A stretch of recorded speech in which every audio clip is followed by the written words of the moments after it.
जय माता दी दोस्तों, मधुरमहिंदी.com पे आप सभी का स्वागत है।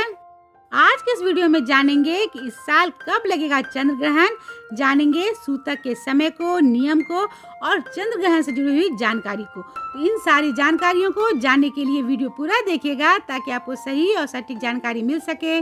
आप हमें व्हाट्सएप, फेसबुक और इंस्टाग्राम पे फॉलो करें और अगर आप ये वीडियो यूट्यूब पे देख रहे हैं तो चैनल को सब्सक्राइब जरूर कर लें, क्योंकि मधुरमहिंदी.com आप सभी के लिए लेके आता है ऐसे ही नई नई जानकारियाँ, और ऐसे ही जानकारियों को पढ़ने के लिए आप हमारे वेबसाइट पे जरूर आइए।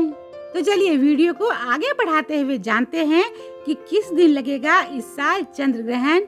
माना जाता है कि ग्रहण लगने की घटना बहुत ही महत्वपूर्ण होती है, चाहे वो वैज्ञानिक दृष्टिकोण से देखा जाए, धार्मिक दृष्टि से या फिर ज्योतिषिक दृष्टिकोण से ही क्यों न देखा जाए।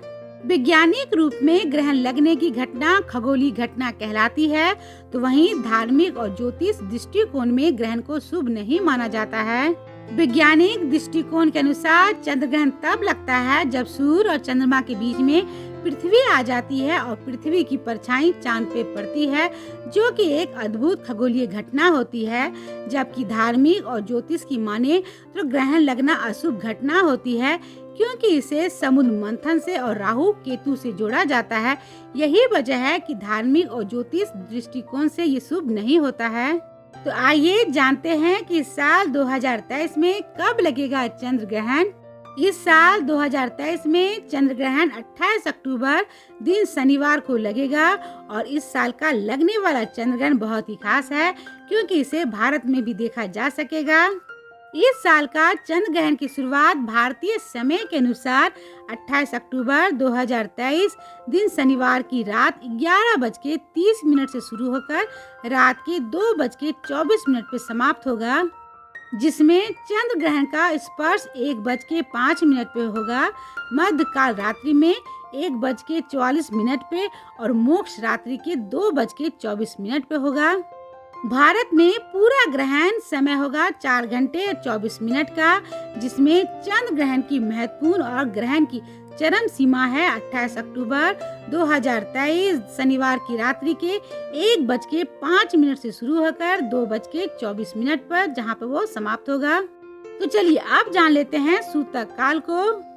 28 अक्टूबर 2023 दिन शनिवार को लगने वाला चंद्र ग्रहण का प्रभाव भारत में भी पड़ेगा, इसलिए यहाँ सूतक मान्य होगा।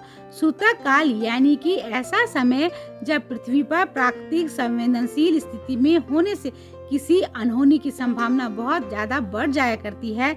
यही कारण है कि सूतक के काल को अशुभ माना गया है। अगर आप विस्तार से जानना चाहते हैं कि सूतक काल क्या होता है और उनसे जुड़ी जानकारियाँ, तो उनसे जुड़ी विशेष वीडियो हमने पहले ही दे रखी है, लिंक नीचे डिस्क्रिप्शन में दिया हुआ है, उसे जरूर देखिएगा। मान्यता है कि चंद्र ग्रहण लगने के 9 घंटे पहले से ही सूतक लग जाता है, और जो कि ग्रहण समाप्त होने के बाद अपने आप स्वयं समाप्त हो जाता है। इसलिए चंद्र ग्रहण लगने के 9 घंटे पहले से लेकर ग्रहण की समाप्ति तक सूतक का पालन करना चाहिए। साल 2023 में लगने वाला चंद्र ग्रहण का सूतक का काल शुरू होगा 28 अक्टूबर 2023 दिन शनिवार की दोपहर 3:16 से शुरू होकर रात्रि के 2:24 पर सूतक समाप्त हो जाएगा। तो आइए जानते हैं सूतक काल से जुड़े हुए नियमों को। पहला है, गर्भवती स्त्री को सूतक और ग्रहण काल में घर से नहीं निकलना चाहिए और न ही किसी भी नुकीली चीजों का इस्तेमाल भी नहीं करना चाहिए, जैसे कि चाकू और कैंची।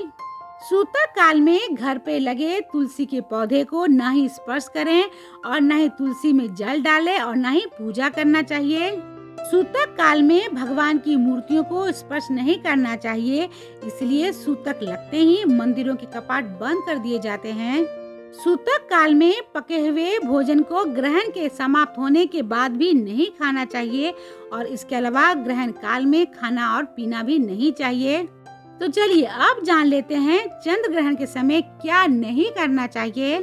चंद्र ग्रहण के समय भोजन नहीं करना चाहिए और न ही पूजा पाठ ही करना चाहिए। चंद्र ग्रहण के दौरान क्रोध नहीं करना चाहिए। मान्यता है कि क्रोध करने से अगले 15 दिन के लिए वो खतरनाक हो सकता है। चंद्र ग्रहण जब लगा हो तो भूलकर भी किसी सुनसान स्थान या फिर शमशान भूमि के पास नहीं जाना चाहिए, क्योंकि चंद्र ग्रहण के समय नकारात्मक शक्तियां बहुत ज्यादा सक्रिय रहती है। चंद्र ग्रहण के समय किसी भी नए काम को नहीं शुरू करना चाहिए, क्योंकि माना जाता है कि ग्रहण के समय नकारात्मक ऊर्जा बहुत अधिक रहती है। तो चलिए अब जान लेते हैं चंद्र ग्रहण के बाद क्या करना चाहिए। चंद्र ग्रहण समाप्त होने के बाद पूरे घर को गंगा जल से छिड़क के शुद्ध कर लेना चाहिए। माना गया है कि ऐसा करने से घर की सारी नकारात्मक शक्तियां दूर हो जाती है। चंद्र ग्रहण समाप्त होने के बाद स्नान करके चंद्र ग्रहण से संबंधित मंत्रों का जाप करना फलदायक माना गया है। चंद्र ग्रहण समाप्त हो जाने के बाद गाय को रोटी खिलाएं। मान्यता है कि इससे शुभ फल की प्राप्ति होती है। ग्रहण समाप्त हो जाने पर स्नान करके तुलसी पौधे के पास घी का दीपक जरूर जलाना चाहिए। माना जाता है कि इससे नकारात्मकता दूर होकर घर में खुशहाली आती है। उम्मीद करती हूँ कि इस साल लगने वाले चंद्र ग्रहण से जुड़ा हुआ ये वीडियो आपको पसंद आया होगा, तो इसे लाइक करें और शेयर करें और कमेंट बॉक्स में जय माता दी जरूर लिखें। तो मिलते हैं madhuramhindi.com के अगले वीडियो में एक ऐसे ही नई जानकारी के साथ। तब तक आप अपना और अपनों का ख्याल रखिएगा। जय माता दी।